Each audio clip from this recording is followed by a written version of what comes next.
Investigaciones esotéricas realizadas en cuerpo astral me han permitido verificar que aquellas personas que renuncian al sexo, sin haber antes trabajado en el magisterio del fuego, sin haber logrado el nacimiento segundo, se cargan de vibraciones veneno-osquirianas terriblemente malignas.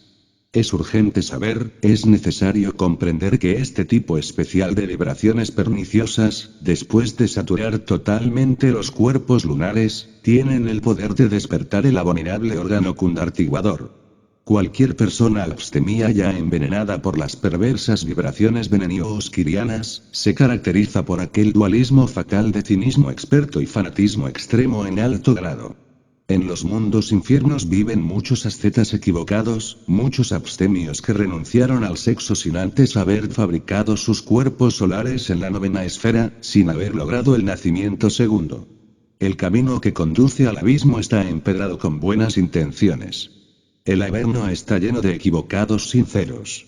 En este mundo doloroso en que vivimos existen muchos pseudo-esoteristas y pseudo-ocultistas dormidos, que sueñan haber despertado, sin comprender que el sueño de la conciencia les tiene aún en sus garras y que dentro de su interior existen sombras vengativas que les acechan. Esas pobres gentes presumen de iluminadas y renuncian al sexo sin haber antes trabajado en la novena esfera, sin haber logrado el nacimiento segundo, ese nacimiento del cual habló Jesús a Nicodemus. El resultado de semejante abstención absurda siempre es la fatalidad. Dichas personas tienen la conciencia dormida, si la tuvieran despierta podrían comprobar por experiencia directa, la tremenda actividad de las malignas vibraciones veneno-osquirianas dentro de sus cuerpos lunares y al fin verían con terror indecible el espantoso desarrollo del abominable órgano cundartiguador en su naturaleza animal sumergida. No quieren comprender las equivocadas sinceras que quien quiera subir debe primero bajar. El orgullo místico es una característica del fariseo interior, aquellos que presumen de iniciados, de santos y de sabios, sin haber antes fabricado los cuerpos solares, sin haber trabajado jamás en la novena esfera, sin haber previamente llegado al nacimiento segundo, concluyen renunciando al sexo y desarrollando el abominable órgano cundartiguador. A esos equivocados sinceros es muy difícil sacarlos del error, esos se sienten súper trascendidos, presumen de dioses, sin haber puesto su pie ni siquiera en el primer peldaño de la escala santa. Cierto tipo de infrasexuales de Lilith maldicen al tercer logos, odian mortalmente al sexo y no tienen inconveniente alguno en aplicarle los más infames calificativos. A los infrasexuales les enoja que nosotros los gnósticos demos al sexo especial preferencia. Todo infrasexual presume de sabio y como es apenas natural, mira con cierto aire de desprecio a las personas de sexo normal, calificándolas de gente inferior, de gente equivocada, etc. El gran arcano que tanto odian los infrasexuales se encuentra muy oculto entre las columnas, J y B, de la masonería. El estudio del novenario sagrado concluye siempre con la piedra cúbica de punta, que en sus 9 caras maravillosas, reúne en sí misma toda la perfección espléndida del cubo y la elevación equilibrada de la pirámide de base cuadrangular. Abriendo inteligentemente la sagrada piedra filosofal y extendiendo sus maravillosas y espléndidas caras, obtenemos con asombro místico otra vez el sagrado símbolo de la Santa Cruz, como expresión perfecta del magisterio del fuego, por la unión de 2 cruces, formada la primera por los 5 cuadrados que constituyen las caras inferiores de la piedra y la segunda por los 4 triángulos de su vértice. Todo verdadero iniciado sabe muy bien que la primera cruz de tipo cuadrilátero simboliza a la naturaleza con sus 4 elementos que se desarrollan como cristalizaciones de la casa, Mula Prakriti o Enseminis universal. Se nos ha dicho sabiamente que la segunda cruz formada por los 4 ternarios o espléndidos triángulos esotéricos que emanan de un centro o punto originario es la cruz esotérica, expresión viviente del logos triuno crucificado en la materia. En esta piedra viva del templo colocada entre las columnas de Adam Kadmon, Plus Ultra, se encuentra la clave de la autorrealización íntima. La piedra filosofal es el sexo. Esta es la piedra cúbica de Jesop.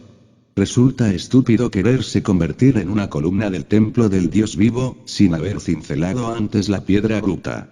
En otras palabras, nadie puede llegar a la maestría, al adeptado, sin haber trabajado en la novena esfera. La piedra cúbica de punta tiene 9 caras, 9 vértices y 16 aristas. La piedra cúbica de punta nos está diciendo que toda elevación requiere una previa humillación. Es preciso bajar primero a los mundos infiernos, al noveno círculo, bajo la superficie de la tierra, para tener derecho a subir al cielo. Resulta imposible entrar al reino cuando se violan las leyes de la piedra cúbica de Jesop.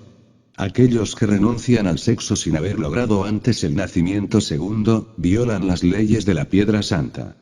Aquellos inocentes que viven al otro lado del mal río, esos místicos sublimes, esos sabios venerables, esos nobles patriarcas que moran en el limbo por el delito de haber renunciado al sexo sin haber antes fabricado los cuerpos solares, pudieron eludir las vibraciones venenio-osquirianas tras el escudo protector de la santidad. Es estúpido renunciar al sexo sin haber logrado antes el nacimiento segundo, es absurdo violar las leyes de la piedra santa.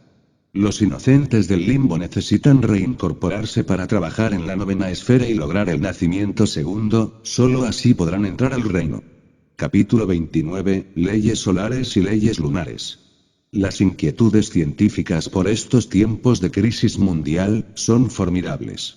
Ya Morrison y Cocconi, eminentes físicos norteamericanos, piensan que quizás en alguna parte de la Vía Láctea existen sociedades científicas de hombres extraterrestres inmensamente superiores a nosotros.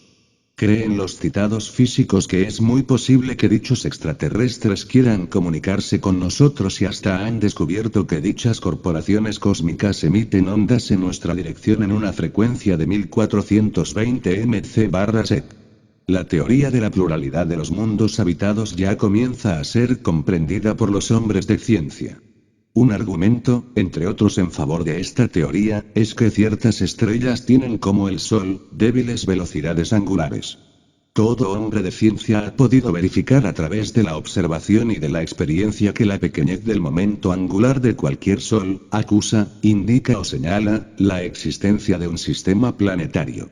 Ya comienzan los científicos a comprender que entre todos esos millones de mundos de nuestra galaxia que pueden encontrarse en una situación semejante a la Tierra, con relación a su estrella, es absurdo descartar la posibilidad de que algunos tengan civilizaciones inmensamente más desarrolladas que la nuestra.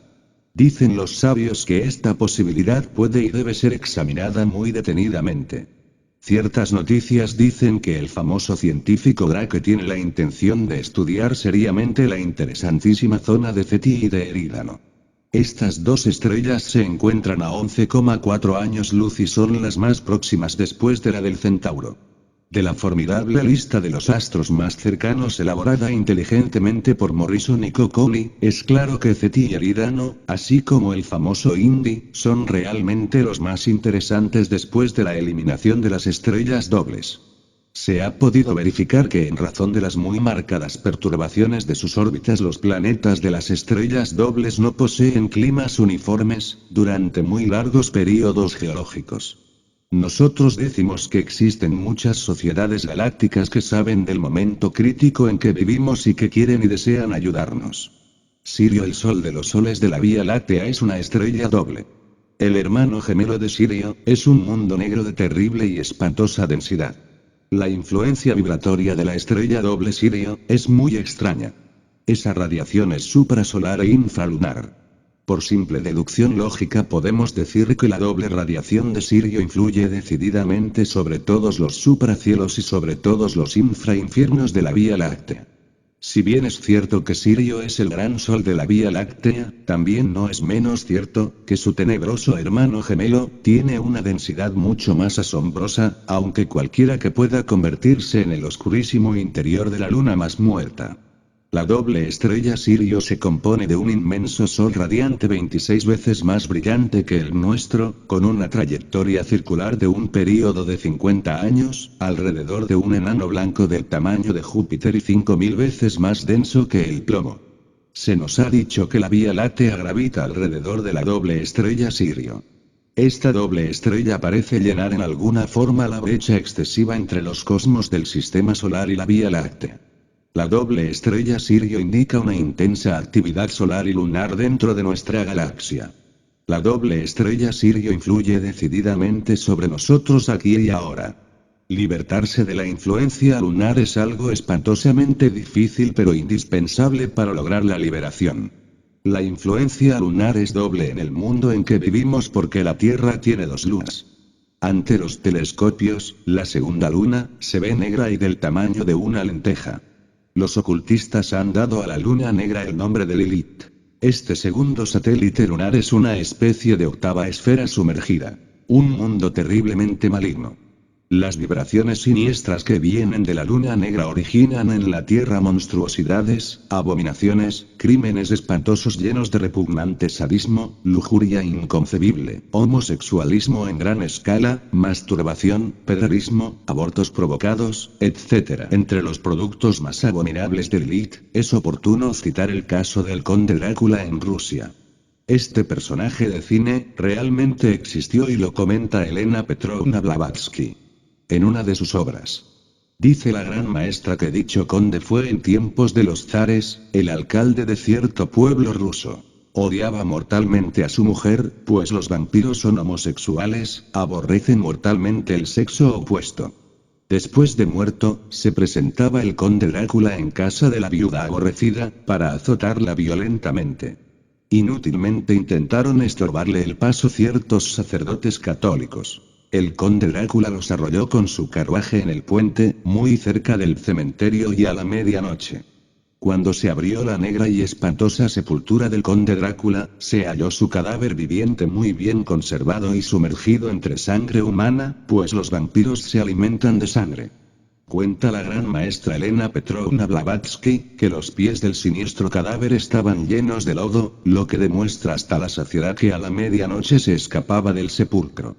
El caso del conde Drácula concluyó cuando los sacerdotes le clavaron una estaca en el corazón.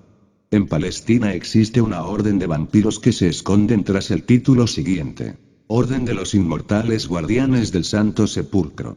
Los vampiros son el resultado del homosexualismo combinado con tantrismo entre personas del mismo sexo, monstruosidad, abominación espantosa. La doble influencia lunar en el mundo en que vivimos es terriblemente mecanicista. Es urgente alimentarnos con las manzanas de oro de Freya y con el licor del soma bíblico mana para fabricar los cuerpos solares y libertarnos de las leyes lunares. Se nos ha dicho que nuestro sol físico, como lo demuestran las cronologías brahmánicas, gira en torno de un sol infinitamente mayor o más luminoso. Tan luminoso que por ello precisamente, resulta invisible a los ojos terrenales, pero que está mencionado en antiguas teogonías, y que es de indispensable rigor matemático.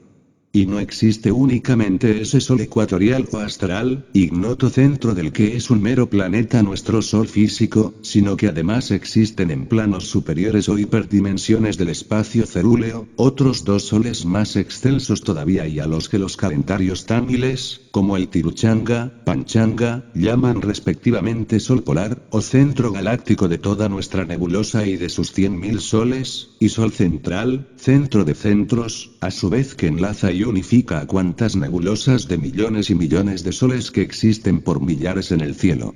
Ante los ojos del místico resplandece abrasadoramente el sol astral o ecuatorial emplazado en el grupo celeste, que denominamos Pléyades o cabrillas de la constelación del Toro. Sirio con toda su magnificencia, centro de gravitación de la Vía Láctea, tiene que gravitar alrededor del Sol polar. El orden cósmico sería imposible sin el Sol central. La variedad es unidad. El Sol central unifica, gobierna, establece unidad dentro de la variedad infinita. Capítulo 30, el cuerpo astral. Mucho se ha escrito en la literatura ocultista sobre el interesante tema del desdoblamiento astral.